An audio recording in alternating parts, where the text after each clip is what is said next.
Assalamualaikum warahmatullahi wabarakatuh. Okey, hari ini kita akan sambung lagi pelajaran sirah, iaitu hari ini kita akan masuk pelajaran ketiga dah. Okey.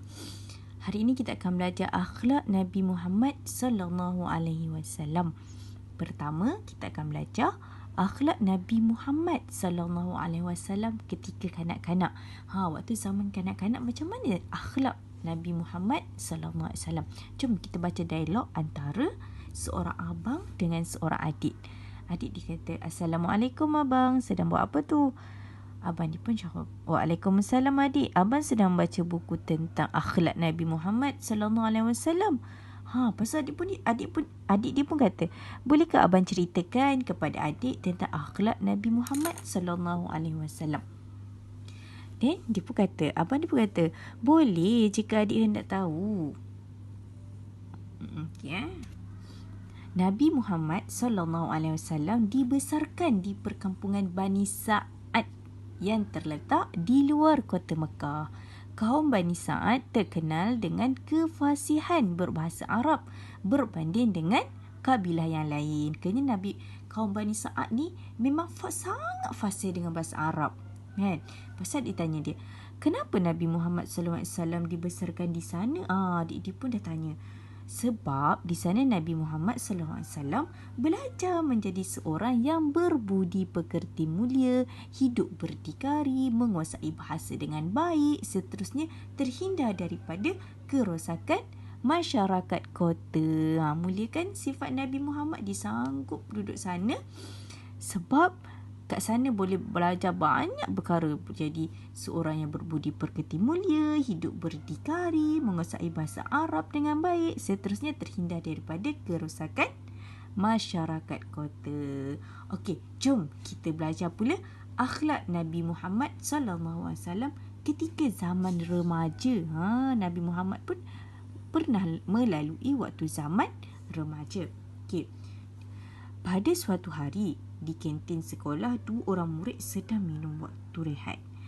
"Apa yang awak belajar di dalam kelas tadi, Ahmad?"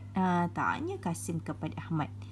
Ahmad dia kata, "Saya belajar akhlak Nabi Muhammad sallallahu alaihi wasallam semasa remaja. Sangat menarik ceritanya," kata Ahmad sambil minum.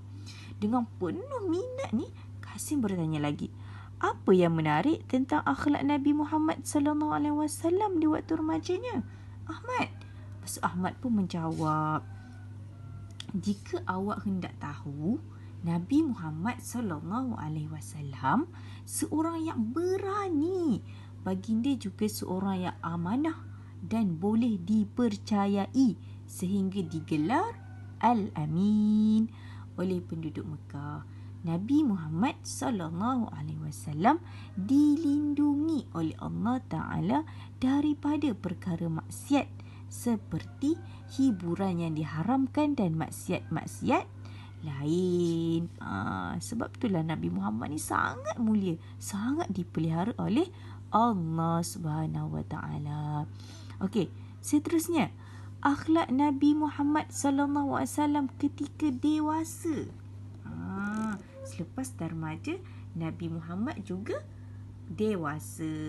Okey, waktu dewasa ni Nabi Muhammad sallallahu alaihi wasallam seorang yang bijaksana dalam urusan dakwah dan negara. Yang kedua, Nabi Muhammad sallallahu alaihi wasallam seorang yang berani dalam peperangan. Yang ketiga, Nabi Muhammad sallallahu alaihi wasallam seorang yang jujur dalam urusan perniagaan. Yang keempat, Nabi Muhammad sallallahu alaihi wasallam sangat menyayangi kanak-kanak dan menghormati orang lebih tua. Mulia kan Nabi Muhammad? Akhlak macam ni lah sepatutnya kita kena contohi, kita kena buat, kita kena ikut Nabi Muhammad. Kalau kita sayang Rasulullah, kalau kita sayang Nabi Muhammad, kita kena buat macam ni. Boleh semua? Okey, sampai Ustaz nak sambung sikit je lagi. Unit 4 ni Ustaz nak sambung sikit lagi. Mendapat gelaran Al-Amin. Tadi Ustaz ada sebutkan pasal mendapat gelaran Al-Amin kan. Kenapa Nabi Muhammad dapat gelaran Al-Amin ni? Okey, kita tengok perbualan di antara ayah dan anak ni. Okey, kita tengok. bukan silap. Bukan ayah ada anak. Seorang budak dengan seorang pakcik. Okey. Dia kata, Assalamualaikum pakcik. Waalaikumsalam Jamal. Awak dari mana? Lepas tu Jamal pun jawab, saya dari majlis ceramah Maulid Rasul di masjid pakcik. Pakcik pun tanya lagi, apa yang awak dapat dari ceramah itu Jamal? Jamal pun jawab, saya dapat mengetahui bahawa Nabi Muhammad SAW mendapat gelar Al-Amin sebab kerana sifat baginda yang benar, jujur, amanah dan berbudi pekerti yang baik. Nampak tak kat sini? Apa itu maksud Al-Amin? Iaitu sebab Nabi Muhammad ni sendiri mempunyai sifat benar, jujur, amanah dan berbudi pekerti yang baik. Mulia kan Nabi Muhammad SAW. Okey, itu saja untuk hari ini. Ringkas kan? Sangat ringkas. Okey, tapi Ustazah nak awak ulang baca, awak ulang apa yang Ustazah bagi tahu dalam video tadi. Dan Ustazah nak awak jawab soalan seperti biasa. Ustazah akan bagi soalan dan kamu klik form kat bawah.